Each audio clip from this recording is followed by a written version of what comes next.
నమస్తే. జూబ్లీహిల్స్లో ఉప ఎన్నిక నడుస్తూ ఉంది.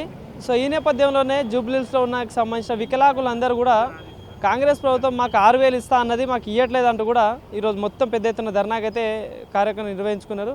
సో దీనికి సంబంధించి ముందు పాటు మాట్లాడడానికి దీనికి సంబంధించిన చాలామంది అయితే వచ్చిళ్ళు. సో అన్న ఏం పేరే? నా పేరు సమేందర్. ఏం చేస్తారు మీరు?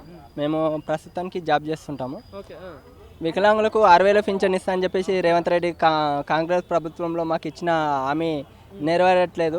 ఎందుకంటే ఇది ఒకటే అని కాదు, ఫ్రీ బస్సులు ఇస్తామని చెప్పేసి ఫ్రీ బస్సులు కూడా లేవు, మాకు అంత్యోదయ కార్డు లేదు, డబుల్ బెడ్రూమ్లు లేవు. వికలాంగులు రోడ్డును ఎక్కిర్రు అంటే ఈరోజు ఒక కారణము తెలంగాణ ప్రభుత్వం ఉన్నప్పుడు కేసీఆర్ చేసిన పాలన ఎటువంటిది, ఈరోజు నడుస్తున్న పాలన ఎటువంటిది, దానికి దీనికి చాలా మార్పు ఉంది. కాబట్టి మా వికలాంగులను చిన్న చూపు చూస్తున్నటువంటి ఈ రోజుల్లో ఏదానికి ముందుకు వెళ్ళలేనటువంటి పరిస్థితి ఉంది. కాబట్టి ఇప్పుడు బండి ఉంటేనే బయటకు వెళ్ళేటువంటి పరిస్థితి, బండి లేని వాళ్ళు బయటకు వెళ్ళలేని పరిస్థితి ఉన్నది. వాళ్ళ గురించి కూడా మనం అవగాహన చేయాలి. రాష్ట్ర ప్రభుత్వం కానీ కేంద్ర ప్రభుత్వం కానీ గవర్నమెంట్ దృష్టికి ఇది ఇంకా చులకన భావిస్తున్నాం. కాబట్టి ఎప్పటి నుండి తీసుకుంటున్నారు ఈ పెన్షన్ అనేది? ఈ పింఛన్ అనేది మాకు దాదాపుగా 1,500 పింఛన్ నుంచి వస్తుంది.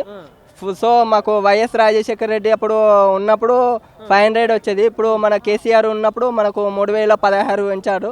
ఇప్పుడు కాంగ్రెస్ ప్రభుత్వంలో 6,000 పింఛన్ అని చెప్పాడు. మాకు 6,000 పింఛన్ లేదు, ఏం లేదు. అవి ఇచ్చిన 4,000 రూపీస్ తీసుకొని ఆ రెంట్ కట్టుకోవడం బతకడము దానికి వెళ్ళదు.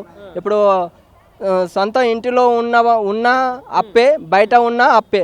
దేనికి మరి ఇప్పుడు ఇంత మీ బాధలు అయితే చెప్పుకుంటున్నారు. మరి జూబ్లీహిల్స్ ఉప ఎన్నికలో మాకు ఓట్లు వేయడని చెప్పేసి కాంగ్రెస్ వాళ్ళు మొత్తం వస్తాను. సో మరి ఏది ఓట్లు వేస్తారా మరి ఈసారి ఓట్లు వేస్తారంటే ప్రభుత్వం ఎట్లా అంటే ముందుకు రావడం ఏంటంటే వికలాంగులు అనే మాటతోటి ఇప్పుడు ఎవరైతే ఎక్కడ ఓటేస్తారు అనేది కాంగ్రెస్ వికలాంగుల మీద మాట ఎత్తుతుంది తప్ప మాకు ఈ హామీలు చేస్తాము, మేము ఈ ప్రభుత్వం ఉన్నప్పుడు చేస్తాము, మీకు నెరవేరుతుంది అన్న మాట చెప్పడం లేదు. కానీ ఈ కాంగ్రెస్ ప్రభుత్వము ఎప్పుడైతే వచ్చిందో మాకు ఏ ఒక్క పనులు కూడా సక్రెట్గా అవ్వట్లేదు. మాకు ఫ్రీ బస్సులు లేవు కానీ, అంత్యోదయ రేషన్ కార్డు లేదు కానీ, డబుల్ బెడ్రూమ్లు లేవు కానీ, వికలాంగులు చాలా చాలా చోట్ల అన్ని రకాలుగా బాధలు సమస్యలతో బాధపడుతున్నారు. కానీ కనికరం లేని ప్రభుత్వము ఇటువంటిది పట్టించుకోవట్లేదు. తెలంగాణ ఉన్నప్పుడు కేసీఆర్ ఉన్నప్పుడు ఎన్ని హామీలు ఇచ్చాడో అవన్నీ చేశాడా చేయలేదా అది ప్రభుత్వానికి తెలుసు. కాబట్టి రేవంత్ రెడ్డి ఇచ్చిన ప్రభుత్వంలో మాకు ఎటువంటి హామీ కూడా ఏది జరగట్లేదు. మాకు ఇస్తానన్న 6,000 పింఛన్ కూడా ఇప్పటివరకు రాలేదు. దాదాపుగా మాకు ఇస్తానన్న 6,000 పింఛన్ గురించి మళ్ళీ మాట ఎత్తడం లేదు, మాట చేయడం లేదు. వికలాంగులు అనేది ఒక చిన్న చులకన, ఎక్కడ వెళ్ళినా ఎంతో చదువులు చదివినా ఏ జాబ్ చేద్దామన్నా పట్టించుకోలేని వ్యవస్థ ఈ రోజుకు తెలంగాణలో ఉంది. అంటే అది కేసీఆర్ ఉన్నప్పుడు ఎలా ఉంది, ఇప్పుడు ఈ రేవంత్ రెడ్డి ప్రభుత్వం వచ్చాక ఎలా ఉంది. దీన్ని చులకనగా చూడకుండా ముందుకు భావించాలని, ముందుకు ప్రకటించి మన ప్రభుత్వాన్ని ముందుకు తీసుకెళ్లాలంటే అది మరి ఈ ప్రభుత్వంలో అవుతుందా కాదా అనేది ఒక చిన్న సూచన. ఏంటంటే ఇప్పుడు మళ్ళీ కేసీఆర్ రావాలంటే మంచోడు అయితేనే వస్తాడు అన్న పబ్లిక్కు హామీగా తెలుసు. ఈ రేవంత్ రెడ్డి ఇచ్చిన ప్రభుత్వంలో మాకైతే ఎటువంటి హామీలు లేవు కనుక మాకు కూడా ఏదో ఒక న్యాయం చెయ్యాలి. ఇప్పుడు లేడీస్కి ప్రతి ఒక్కరికి బస్సు ఎక్కుతాడు దిగుతాడు, మరి వికలాంగులు ఏడ కూర్చోనికి కూడా సీటు కేటాయించట్లేదు. అందుకే మాకు కూడా వికలాంగులకు ఫ్రీ బస్సులు వేయాలి, ఈ ఫ్రీ బస్సులు పెట్టాలి. మాకు ప్రతిదానికి అవకాశాలు అందుబాటులో ఉండాలని కూడా నేను కోరుతున్నా ఈ ప్రభుత్వాన్ని. ప్రజాపాలన అందిస్తున్నామని చెప్తా ఉన్నారు. ఇప్పుడు జూబ్లీహిల్స్ ఉప ఎన్నిక ఇంకో 5 రోజులలో ఓట్లు ఉంటాయి.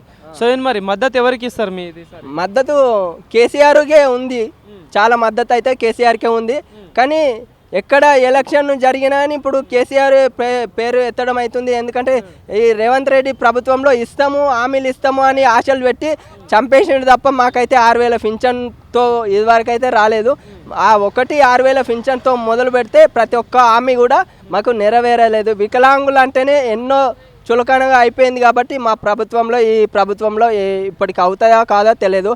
డబుల్ బెడ్రూమ్లు అన్నాడు, ఇప్పుడు ఈ ఫ్రీ పథకాల కింద ఇండ్లు వచ్చాయి.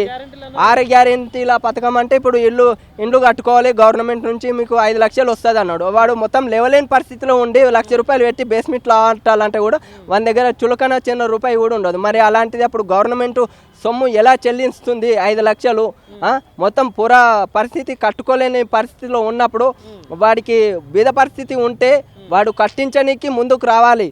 కానీ మీరే బేస్మెంట్లో కట్టాలి, మీరే చేయాలి, గవర్నమెంట్ నుంచి మీ స్లాబ్ వరకు 1 లక్ష వస్తుంది, 2 లక్షలు వస్తుంది, మొత్తం కట్టుకోలేని పరిస్థితి ఉంటే, ఇంటి నుంచి బయటకు వెళ్ళలేని పరిస్థితి ఉంటే ఆ రోజుకు 1 కిలో బియ్యం తెచ్చుకొని గడిపేటటువంటి స్థాయిలో ఉన్నప్పటికీ వాళ్ళకి ఏ రకంగా సహాయపడతారు? సో ఏం చెప్తారు మరి ఫైనల్గా అంటే ఈ ప్రభుత్వాన్ని, మా వికలాంగులని ముందుకు తీసుకెళ్ళి ప్రతి ఒక్క ఎక్కడైతే వేకెన్సీ ఉన్నాయో, ఎక్కడైతే జాబులు అయితే ఉన్నాయో మాకు కూడా ఒక్కొక్క సీటు కూడా కేటాయించాలని చెప్పేసి నిర్ణయించాలి వికలాంగులకు. ఇది అందరికీ నేను మనోభావంగా అందరికీ తెలుపుతున్నాను. Thank you.